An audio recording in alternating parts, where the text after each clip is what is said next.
Kia ora everybody, Farhi here from the Bayleys Insights team.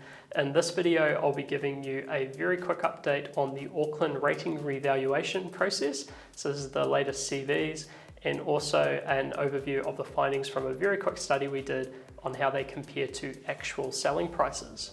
So during March, Auckland Council released the updated CVs for properties across the Auckland region. Now there's three things that you need to know about these CVs. The first is that they're assessing the most likely selling price for a property if it had sold on 1 June 2021, so it's almost a year ago. The second thing is that Auckland Council gets an independent group in to set the CVs, but because there's so many properties across the Auckland region, they do have to use a lot of big data sources to make their estimates. What this means is that they are prone to inaccuracy sometimes, particularly if there's been things to do with a property like condition issues, recent refurbishments, or maybe problems with the properties that council might not be aware of through their data sources. The third thing to know is that if you want to find the updated CV for your property, you can just jump onto the Auckland Council website and we'll actually pop the link in the description below so you can jump on that if you want to. Now, one of the jobs that our team has at Bayleys is to use the data sources that we have to investigate some of the things that we're curious about. And so in this case, we were interested in how the CVs compare to actual selling prices around 1 June 2021.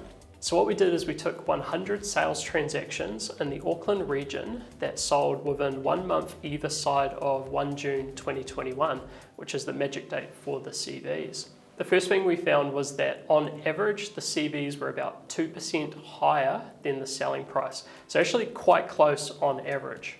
The second finding that for 2/3 of the transactions, they were within 7% of the CV. So the selling price was again pretty close to the CV. There were, however, a handful of extreme sales, and this is both extreme up and extreme down. Now, in the case of selling prices being way in excess of the CVs, typically this was for properties that when they sold would have had a huge amount of competition on them. And so a good example of that was a prized piece of waterfront land which went up for sale and was highly contested and therefore sold well above expectations.